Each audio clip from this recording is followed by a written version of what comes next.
Hi, I'm Dr. Boyce Watkins from YourBlackWorld.com. Today I wanted to talk about something that I think is very serious in the African American community. We've got an issue that is kind of swept under the rug that a lot of people don't want to talk about, and it's an issue that involves gay men and men on the down low, and just this whole topic that's very taboo. All of us have had private conversations about it, but the public conversations are lacking, and sometimes they're misdirected. And, one brother that I thought would be great to kind of talk about some of this is a guy that I met on the Internet named Walter Hampton, who, did he does some really compelling videos and shares some really intelligent thoughts about the gay community. He is a proud member of the gay community, and he was actually brought to my attention primarily because there was this weird rumor started on Media Takeout, of all places, which kind of does spread interesting rumors about people, where they claim that he had his face slashed because of a video that he released in which he described his past and his knowledge of Tyler Perry and some things like that. And I'm going to let Walter kind of tell you more about it, but basically he tells me that none of this is true, that the whole accident had something to do with things that weren't related to the video at all. But he also had some interesting things to say about the gay community in general. So first, I want to ask Mr. Hampton, how are you doing today, sir? I'm doing pretty good, just at home relaxing. Good. Now, how are you? You told me that this, I was concerned. Yvette Carnell, who I do a lot of stuff with online, reached out and told me about your injury, and I became concerned because I had seen your stuff. You had communicated with me on Facebook, and I reached out to see if you were okay. And you said that none of what Media Takeout said was true, that you hadn't, as they claimed, had your face slashed because of a video you made about Tyler Perry and all this other stuff. But something else did happen. Can you tell us, what really went down and what they were kind of making up? Well, what Media Takeout did was took an accident that happened to me.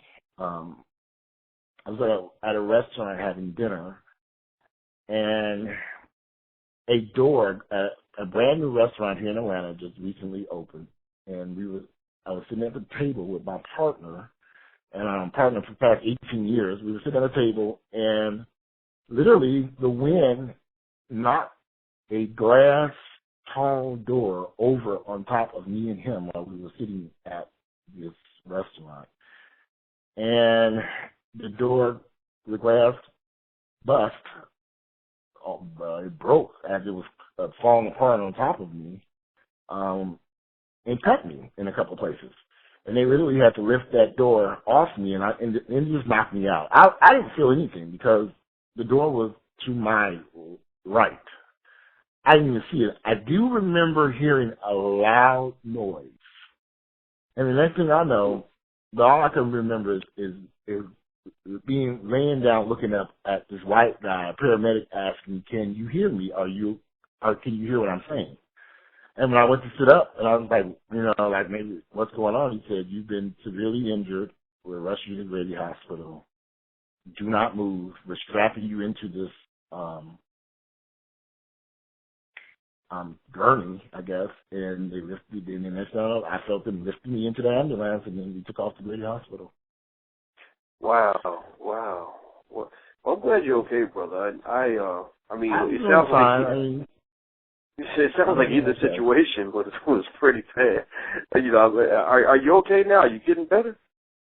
Getting better. I'm learning a lot about this type of injury to my face and deep cuts. I have to have some more surgeries.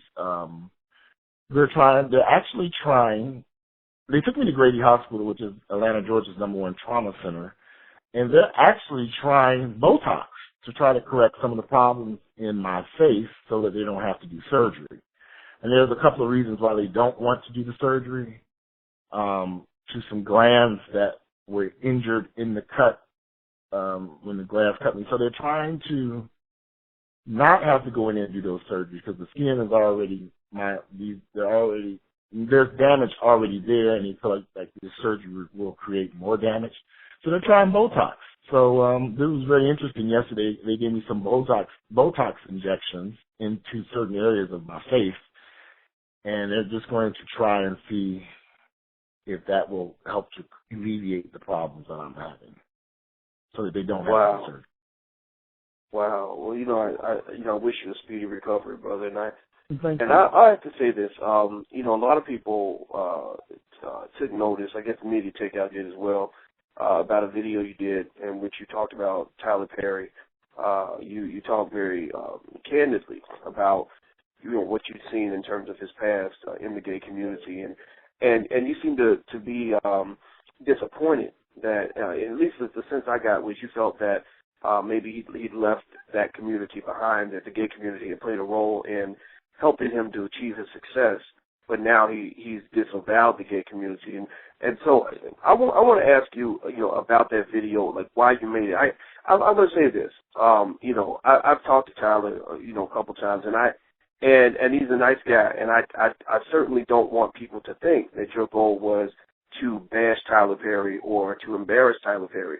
I don't think that's what you were doing. I got a sense that you were really simply standing up for gay black men and for the gay community in terms of the ostracism that they receive. Can you tell us a little bit more about why you made the video and just what your general position is on this sort of topic? I wasn't trying to hurt Tyler Perry or put Tyler Perry on blast. I've known Tyler Perry for many years through another associate of mine, another friend of mine. Tyler Perry and I have talked on many occasions about sexuality, about him being gay, about all of our guys, all of us being gay, the group of friends that we hung around. Again, I made the video. Friends, people for years who knew that I knew Tyler Perry had 1,000 questions because they would see me with Tyler Perry. They knew I knew Tyler Perry, and they wanted to know my background. What was our friendship like? We had a decent friendship. I wouldn't say that we were. Some of my other friends were much closer to Tyler because I owned a construction company at the time, so I was extremely busy. I really didn't have time to participate in some of the stuff Tyler Perry was doing at the time because I owned a business, a very successful business at that time. So Tyler Perry, in the video I explained that Tyler Perry and I were at a restaurant. We were having dinner, and Tyler Perry basically was telling everyone at the restaurant, at the table, a group of friends, all of gay, and he said that his sexuality he could not get out because if he got out he was explaining to me because I was the one who was adamant about why do you have to hide your sexuality. He was saying that he needed to hide his sexuality because if it got out, the black church would not support his plays, and financially that would hurt the money he was making off these plays because they were the ones who were showing up in droves to support his plays. Now, we have to remember, well, a lot of people don't know, as when Tyler Perry first got started doing these plays, he used a large amount of members from the black gay community for music, musicians, singers, actors. They were in these plays. They were all gay. Makeup, people that you didn't see in the makeup, hair. These were all members of the black gay community. I remember going out to the clubs, passing out flyers for Tyler Perry's plays, placing them on cars, up and down the streets, hitting every club in town, every gay club in town to get people to come out to support Tyler Perry's plays. So he had in the very beginning, an audience of black gay men, and a lot of black gay men are very religious. They're church going. They love going to church. They love God. And these individuals loved his plays through word of mouth. That's how Tyler Perry was able to bring more people in and started with the gay community. These guys went back to their churches, told their friends, other members of the church, come check out this play. You've got to see it. It's hilarious. It's funny. It's a Christian-themed entertainment-type play. And they went.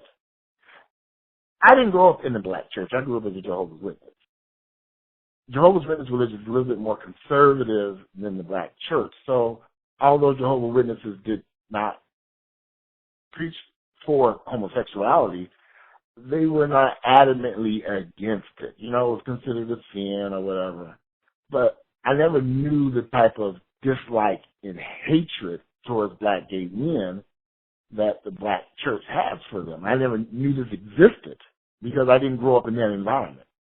So in my eyes, I felt Tyler could be whoever he wanted to be. Why hide your sexuality? Why hide who you are? And what bothered me was as Tyler, over the years, as Tyler got more and more successful, he began to terminate and eliminate a lot of black gay men from his plays who were out gay men. If you were out of the closet and known as a black gay man, he didn't want them in these productions, and he got rid of them. He didn't want them working in the background. He didn't want them working in the hair and makeup. He wanted to eliminate this whole aspect that got him started and made these plays successful. I think he was, like most black gay men, embarrassed and ashamed of his sexuality. And he felt that he needed to hide this information in order to continue to be successful. Wow. So you speak a lot on behalf of the black gay community, and I'll tell you why. Well, I'll tell you why I appreciate the fact that you do. I appreciate the fact that you speak up because I am a fan of the idea of people being proud of who they are. I had a cousin named Monte Smock who was part of the community, and I saw how the family kind of disowned him. I saw him probably doing things in his life that were self-destructive because I don't think he felt like anybody loved him or accepted him.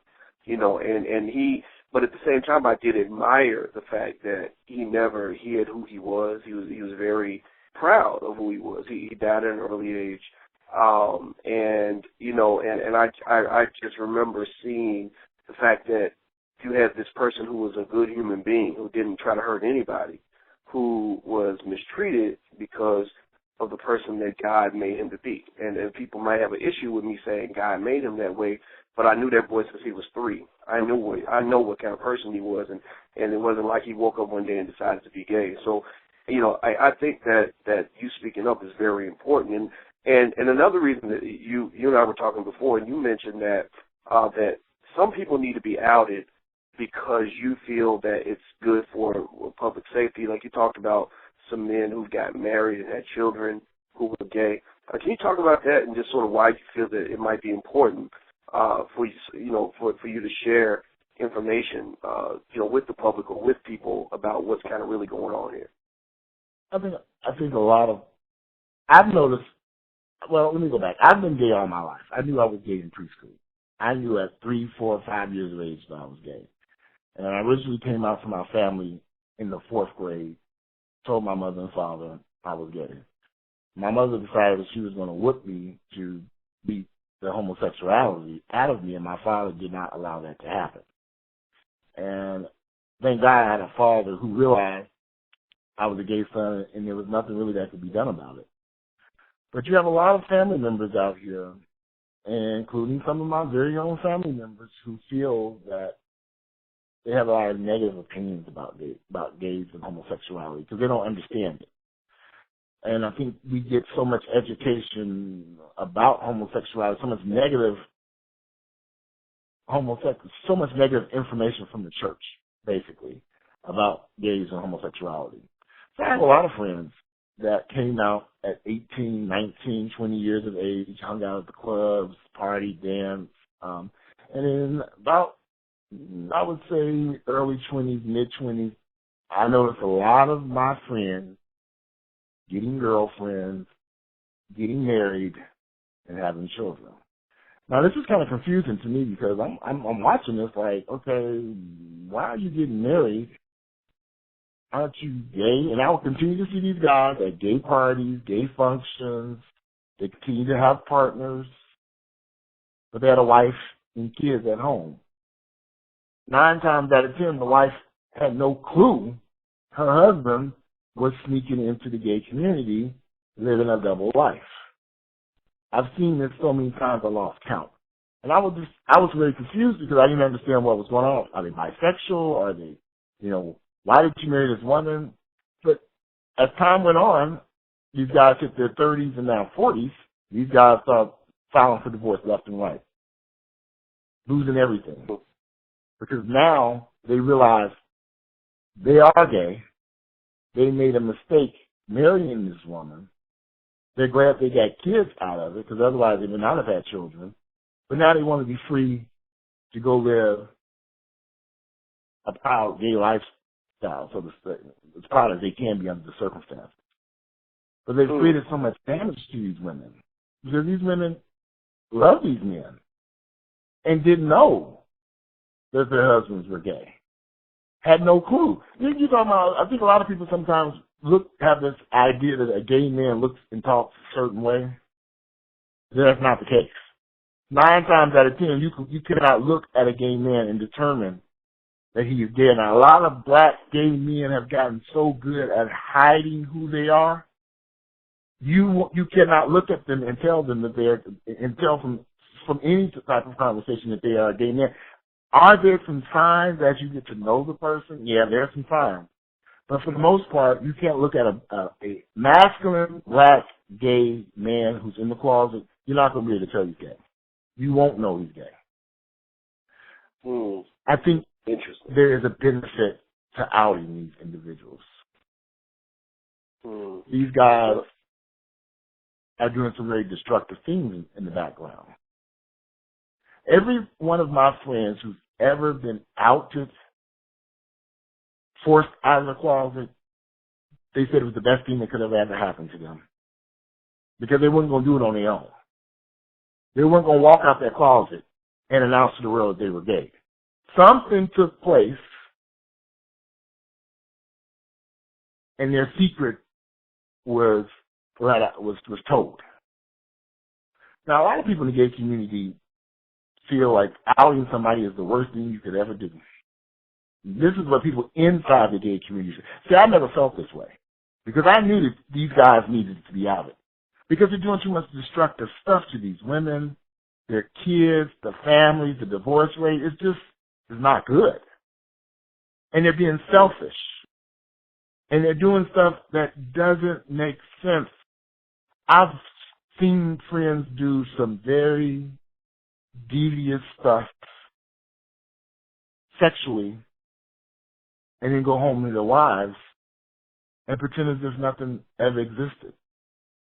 And when you're a married man, you really can't have a relationship, a normal gay relationship like me and my partner have had over the past 18 years. So they have to sneak and hit it and get it where they can get it at. And that increases the risk of HIV, because they're sneaking into places that normal people would not go. So there's a lot of sneaking and hiding and denial.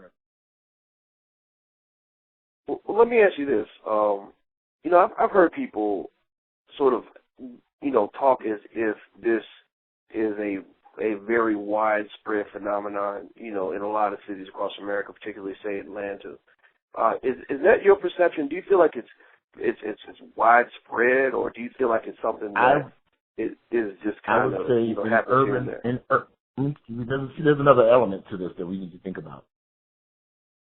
We've got to take a look at the large amount of African American men going in and out of the prison system.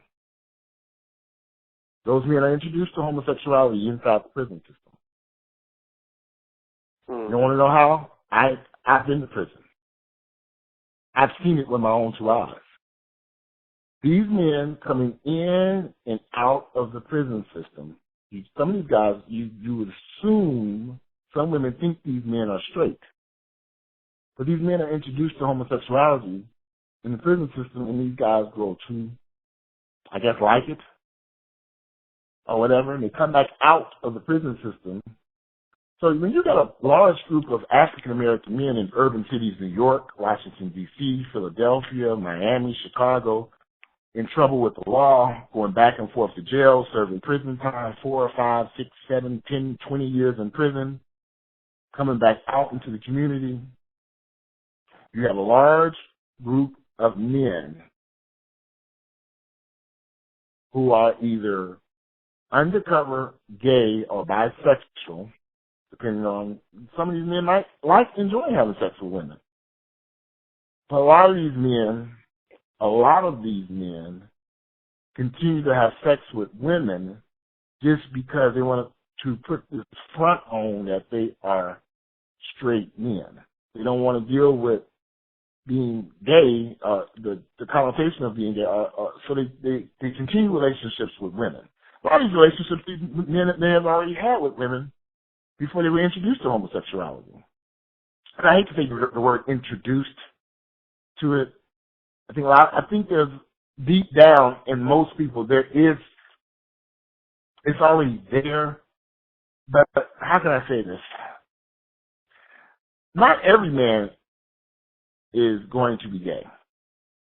But I would say in certain cities, in certain large cities where like Atlanta, Chicago, New York, Miami, Washington, D.C., Philadelphia, Baltimore, you have a large group of gay men pretending to be straight who really are gay. Wow. And wow. You know that it's just reality. You know, brother, I'll tell you, I think that you telling your story is very important. I did see something recently where they said that there's a spike in HIV infections in black women, particularly in Brooklyn. Now, we know it's happening everywhere. We know that. But this article happened to be about Brooklyn, and they linked it back to gay men. And I don't think it's a matter of vilifying black gay men, but I think that it's a matter of kind of saying, you know, what is it that we're doing in terms of ostracizing homosexuality to the point where this deviant behavior begins, whereas it'll be easier to live in a society where people could be who they're going to be, and then that way, if you are gay, you find a partner who's similar to yourself, and you live the life that you were meant to live. So I can't argue with you. I think that we all know that something has to happen, something has to be done, and you know, and I'm very happy that you are speaking your voice, because one of the things that I really believe, and this is why I started Your Black World, was to just say, look, black people are not all the same. You know, we make up a whole world of different viewpoints, and who you are should be very important to you. And so I applaud you, brother, for being who you are. And anybody who hasn't checked out your stuff, I think they should check it out. You know, your analysis is thoughtful. Your perspectives are certainly worthy of respect. And so I want to say thank you for sharing your point of view, brother. I really appreciate that. Thank you. I'm glad that you allowed me to talk, because so many African Americans, this is a tough conversation for a lot of people, gay and straight. Some people are uncomfortable discussing this and don't want to discuss it, and they'd rather not deal with it. And I think that that's the sad part about it. Back when you said about the situation in Brooklyn, I read about that, because I keep very close tabs on stuff like this, because I understand that the HIV rates are continually to grow in our community. You got to understand something. For every African American woman, there's 5 black men, maybe more. So when you got African American women who have a shortage of available African American men, a lot of these women are willing to accept what they can get. Mm-hmm. And they're willing to deal with issues that normally, and under certain circumstances, they normally would not deal with. They're going to deal with a lying, low-down, good-for-nothing man just to have a man. So what they don't realize is they're allowing someone into their life who's putting their lives at risk, who's lying to them about their sexuality, lying about who they're having sex with, lying about the things that they're doing, and it puts them at risk for HIV. Mm-hmm. We have to be honest about this. Because I get tired of going to these meetings about HIV and listening to all these damn lies. Women are contracting HIV from black men who have sex with men. That's the bottom line. Wow. I've seen it 1,000 times. I've seen it 1,000,000 times. But we don't want to be honest about this. Nobody wants, the gay community gets very up in arms and very upset about this. But these same gay men are dating married men. I've seen my friends date married men. I said, why are you with this married man? So people are doing stuff that doesn't make sense, and this is the outcome of it. What can be done? Well, you got to start with a conversation about it first and be realistic and honest about what's going on. And if you can't have an honest discussion about these problems in our community, then we'll never resolve these issues. Well, I agree with you. I think you're absolutely correct. And, you know, and I encourage you to keep, you know, sharing your viewpoint. And maybe at some point we can make some progress on this. You know, I'll tell you, you know, I know some people who follow me who are going to be happy that we had this conversation, but I just tell those people, if you don't like the way we're coming at this, then, you know, you can always go listen to somebody who's going to lie to you, because there are plenty of people out there who will do that. Well, thank you, brother. I appreciate your time on this, and I appreciate your honesty. And to those who are listening, thank you for checking us out at yourblackworld.com. And until we meet again, please stay strong, be blessed, and be educated. We are gone. Peace.